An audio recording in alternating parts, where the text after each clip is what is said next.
Lisa Staniff for joining me after a frustrating but pretty eventful 0-0 draw with Chelsea. Like, that heated up so much second half. I think the sending off, like, it was crazy. I could see you guys suddenly, like, charging in, almost like there was a bit of injustice and busting a gut. Like, how do you feel after that? I'm a bit disappointed, if I'm honest, because I think that they were there for the taking, and to say that we've not really tested the goalkeeper, but being in the game, it is a bit disappointing. But like you say, with all the stuff that went surrounding the game, the sending off and the penalty, it was a bit disappointing for us. It was really good for us to really have a go at it and stick to the task. And great character from the girls. I've been checking out your Instagram as well. Yeah. Seems like you're always on holiday. Like I mean, you work really hard. You work really hard, but you seem to go like all these beautiful places around the world. So do you think, as a footballer especially, it's good to kind of get out of a very intense training regime and go to all these tropical places? I mean, I'm not going to get much of a chance to go anywhere soon, but yeah, I mean, I like to enjoy my time off, and especially in the summer when we have a period of time off, I like to really enjoy it and go see places and not just stay in England. When are you going to put some new stuff on the WordPress as well? I've not done hopefully that for not. ages. Hopefully not when you get injured, because I was thinking the natural place to add more is when you get injured. But I don't know, you could become like a vlogger.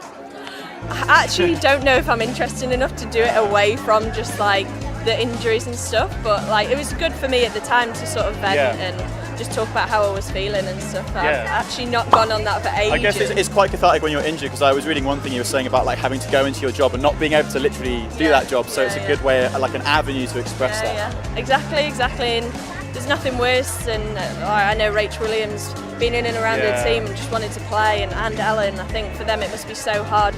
And that was just sort of my way of dealing with it at the time. But there's nothing worse than being injured and not being able to play. Yeah, but you're playing now and also playing for the Lionesses, which is like amazing, and seeing like the support you're getting on social media for that.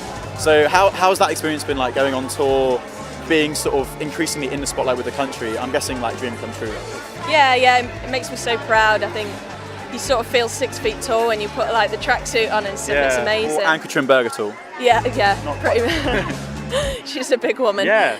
It's amazing. Like I love it, and I don't want to ever take it for granted. And I just hope that I get more opportunities in the future. I've got to say that we've been hearing like the messages that Karen's been getting sent on social media. I don't know if you've got any experiences with that, but do you think it's a kind of an attitude problem that we just need to like stamp out with female footballers, it seems, especially being like occasionally harassed by like online trolls?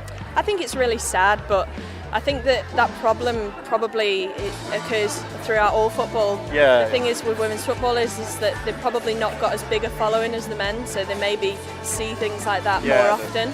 Because I can imagine there's some horrible things said to male footballers too. And it's sad that people have to say those things, but I mean, I don't think that's sort of a battle that you just like. The keyboard warriors, you can't really like find them, can you? Focus on the battles on the pitch. Exactly. I mean, Karen's a fantastic player. It's sad that she had to go through that. Yeah. An ex-Blue player as well, so great to have her back here. Right, so we always love to ask players about what sort of music taste they're into. I gave you a little bit of warning with this one. Yeah. Because we do a thing called Changing Room Mix. It's like we get players to pick a few tracks to play on radio. Okay. What sort of stuff are you listening to on Spotify? Are there any artists you're really into at the moment? I'm a bit of a weird one, like, so basically in the summer I get like really happy and like a bit dancey. We get with the kind of jumping music. Yeah, just like enjoy it, and I can like have the sun beaming down on me and a bit of like dance music. Kind of like the rudimentals, the dance music that you hear at festivals. Yeah, and then in the summer, as it goes to like autumn and winter, I start getting a bit more emotional and like... Suddenly go all like radio. So then I'm just like, so at the moment I'm just sort of caught between like the two because it's really nice. And at the moment, what am I listening to? I listened to Just Glyn's album before. It's awesome. It's decent. I think it's All I Am is the... Yeah, and her at the moment I would say I'm listening to at the moment. She's a good one. And do you approve of the choices for songs in the changing room? Paige Williams, is she like capable of that job, do you think, or maybe needing replacing? I always joke that we've got like a live dressing room DJ because she has like these long mixes. She's just mixing. She's got these like long mixes, and then it's like, okay, next bit, like she just stops and starts a new bit. So it's quite funny, but for me, I quite like that music. We should get her on I'm a stage fan. actually. If there's any festivals that are wanting like Yeah. Paige Williams to perform, I'm sure she's got like a good fee and everything commission. Yeah. Another thing I was thinking, we've seen a load of charity boxing matches recently. I don't know if you've been following like KSI, Logan Paul, or you're aware of YouTubers. I don't know. Mayweather McGregor. Yeah. If you could charity box one other women's footballer, who would you pick? There doesn't need to be any real beef, but like hypothetically, is there any? Just for a bit of fun. I was going to say Farrah Williams, but actually she's a fan of boxing, so she probably knows how to box. Because I saw on your Instagram as well, like back in Sunderland, I think you were sparring. Yeah. We did a bit of stuff in pre-season, so that was quite funny. Probably I'm not very good. Probably not any of their players then. I'm not very. I was just saying to the ref today, she was like accusing me of fouling, and I was like, ref, I'm not look, really, I couldn't foul. Yeah, I'm not really like a grabby person No, or like no. an aggressive person, so. If I had a fight, I would be pretty useless. Yeah. So someone soft. I'm trying to soft. think who's soft. Martha Harris. Martha Harris. From Man United. We're calling you out. Man United.